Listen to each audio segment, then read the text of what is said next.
प्रिय मित्रों, आज मैं जिस विषय पे आपसे चर्चा करूंगा वह पिछले सेशन के कंटिन्यूएशन में ही है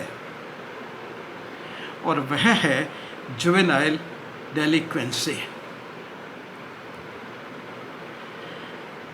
जुवेनाइल हम किसको कहते हैं? पिछले सेशन में हम इसके बारे में चर्चा भी की,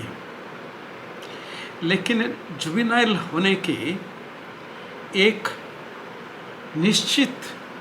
डेफिनेशन है और वह डेफिनेशन हर कंट्री में, हर समाज में उनके स्पेशल एक्ट द्वारा तय की जाती है, जिसको ज़्यादातर care and protection of children act कहा जाता है। हमारे देश में भी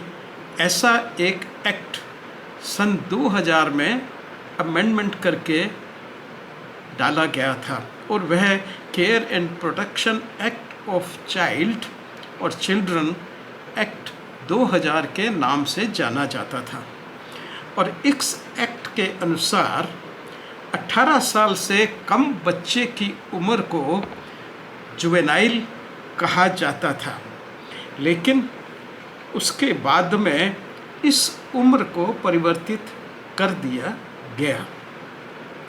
हम जुवेनाइल उसको कहते हैं जो व्यक्ति कानून का वायलेशन करके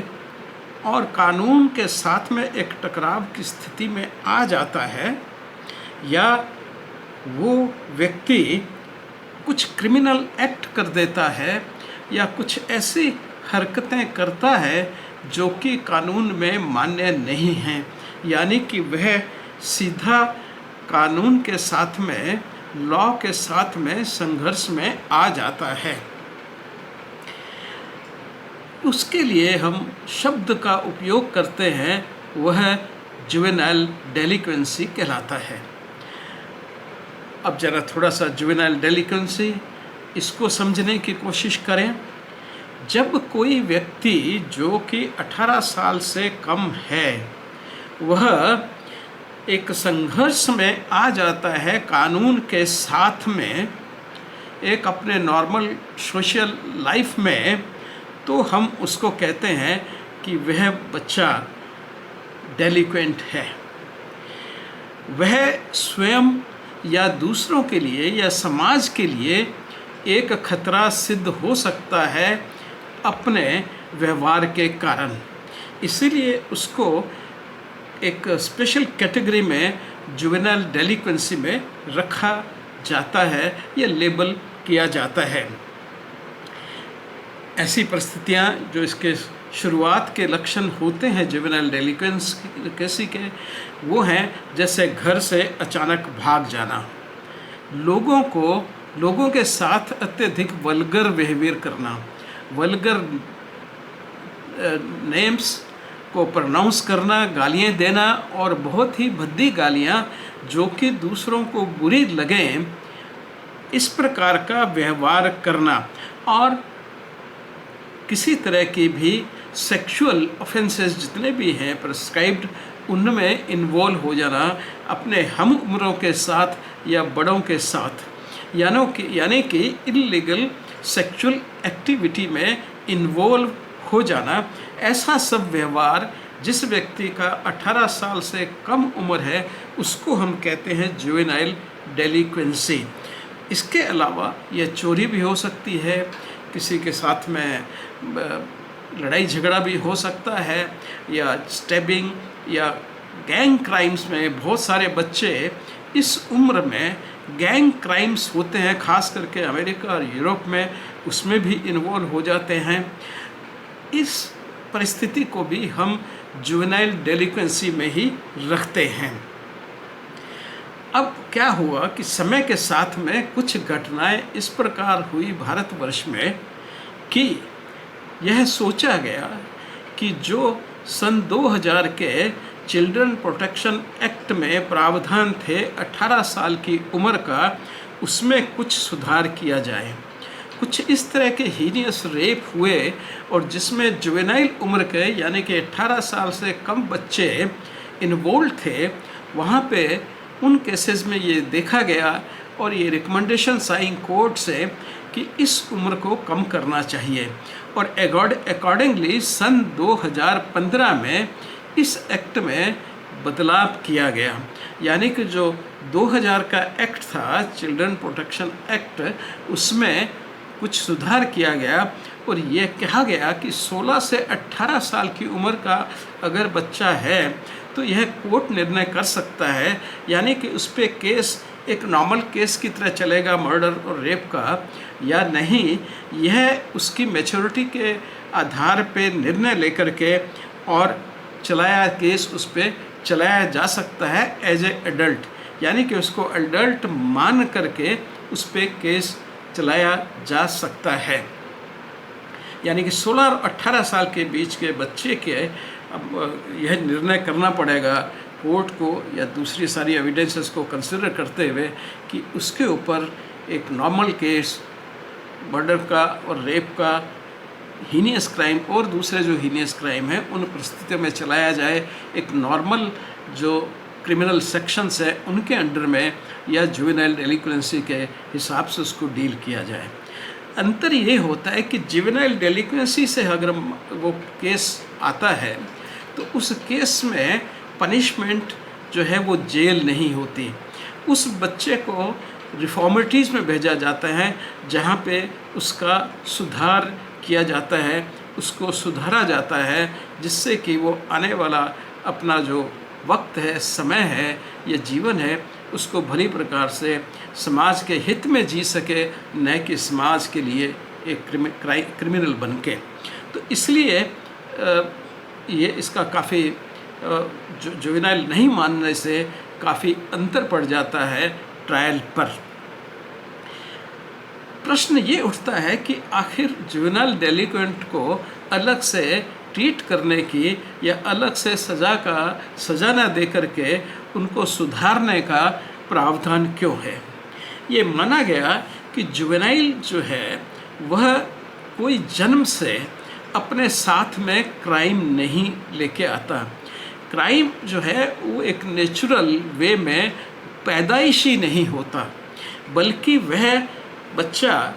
अच्छी सराउंडिंग न मिलने के कारण, सोशियो इकोनॉमिकल फैक्टर्स के कारण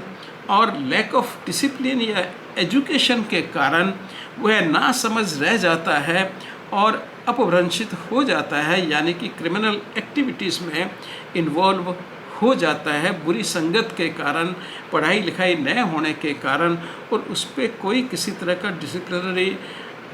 सुपरविज़न न होने के कारण वह बच्चा क्रिमिनल बन जाता है या क्रिमिनल एक्टिविटीज़ में इन्वॉल्व हो जाता है।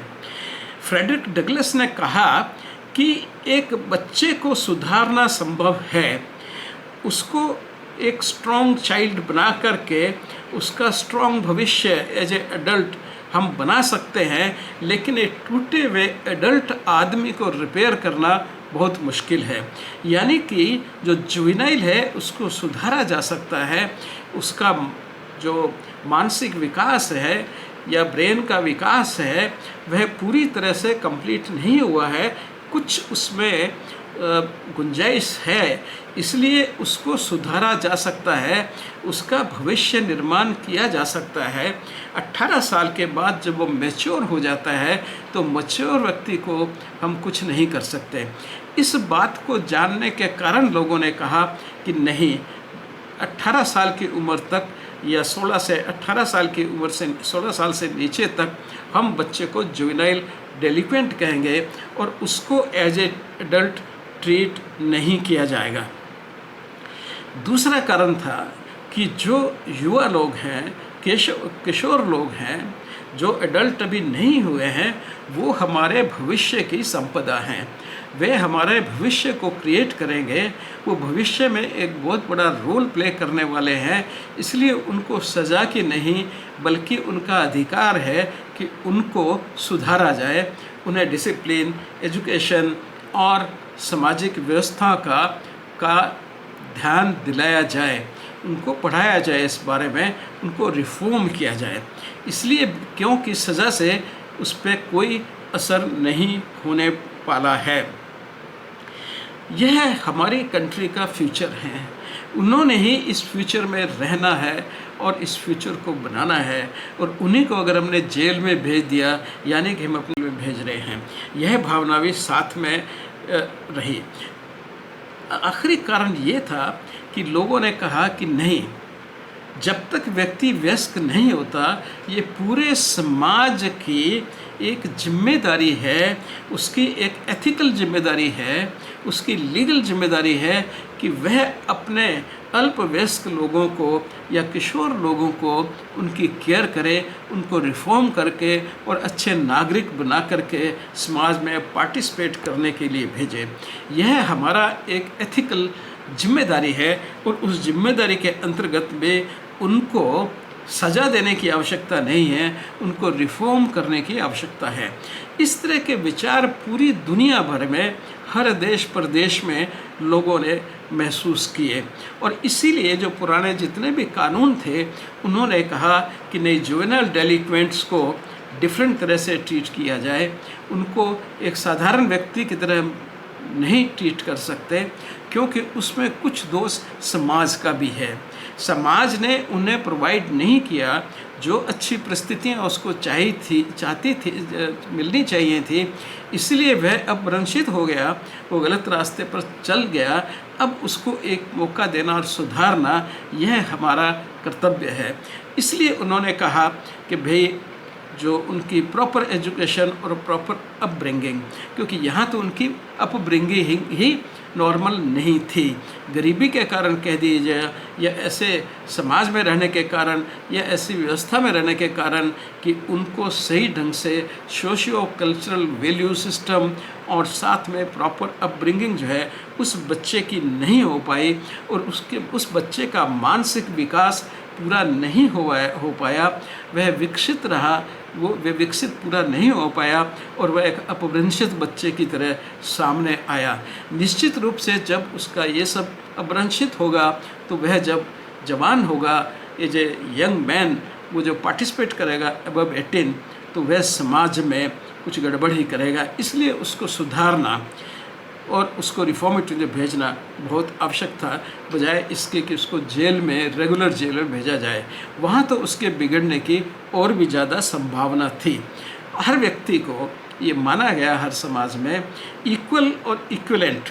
फेयर एंड इक्विवेलेंट चांस मिलना चाहिए, और ये वो लोग हैं, बच्चे हैं, जिनको फेयर एंड इक्विवेलेंट चांस समाज में नहीं मिला है, यानी को अपने विकसित होने की जो परिस्थितियाँ चाहिए थी उसको, वह उसको नहीं मिल पाई। स्कूल नहीं थे, कोई समझाने वाला नहीं था, गरीबी के कारण वह कुछ कर नहीं पाया, या अपने जिस प्रकार के समाज में रहता था वहाँ पे उसमें वैल्यू सिस्टम नहीं बन पाया, तो इसमें उसका क्या दोष, ऐसा लोगों का मानना था। इसलिए उनको रिफॉर्मेटरीज में भेज करके उनको एक मौका ज़रूर देना चाहिए, और इसीलिए इनको एक अलग कैटेगरी में रखा गया था। और यही सोच करके और यह जुवेनाइल डेलिक्वेंट एक्ट हिंदुस्तान में बना, और जो 2000 में भी दोबारा से बना था, उससे पहले काफ़ी समय से जुवेनाइल डेलिक्वेंसी के अलग से एक्ट थे, और उसी के अंतर्गत जुवेनाइल कोर्ट्स भी होते हैं, जो एक नॉर्मल कोर्ट की तरह काम नहीं करते, वो एक इनफॉर्मल कोर्ट की तरह काम करते हैं, और वहाँ पे जुवेनाइल जस्टिस बोर्ड जो होता है, उसके मेंबर्स भी ऐसे लोग होते हैं जो उस बच्चे के बारे में अच्छा सोच सकें, और कैसे उसको रिफॉर्म किया जाए, कैसे उसको एक अच्छा नागरिक बना करके इस समाज में भेजा जाए, इस बात पे चिंतन होता है। लेकिन कुछ ऐसी दुर्घटनाएं हो जाने के कारण, जहाँ पे जुवेनाइल डेलिक्वेंट इन्वॉल्व थे रेप क्राइम में, रेप और मर्डर में, तो वहाँ पे कोर्ट के सामने एक बहुत ही प्रश्न खड़ा हुआ कि ये व्यक्ति, इनको क्या है, जो जुवेनाइल समझ करके रिफॉर्मेटरी में भेजा जाए, या एक क्रिमिनल समझ करके उनको जेल में भेजा जाए। तो वहीं पे उन्होंने ये मामला छोड़ा कि भाई, उन लोगों का 16 से 18 साल की उम्र में है, तो उनका ये आकलन किया जाए, और आकलन करने के बाद में अगर पाया जाता है कि उन्होंने प्राप्त बुद्धि प्राप्त कर ली है, जो कि एक एडल्ट व्यक्ति के लिए ज़रूरी होती है, तो उनको एक एडल्ट की तरह उन पे ट्रायल की जाए। तो ये था संक्षिप्त में जुवेनाइल डेलिक्वेंसी के बारे में। धन्यवाद। फिर चर्चा करेंगे किसी और सब्जेक्ट पर।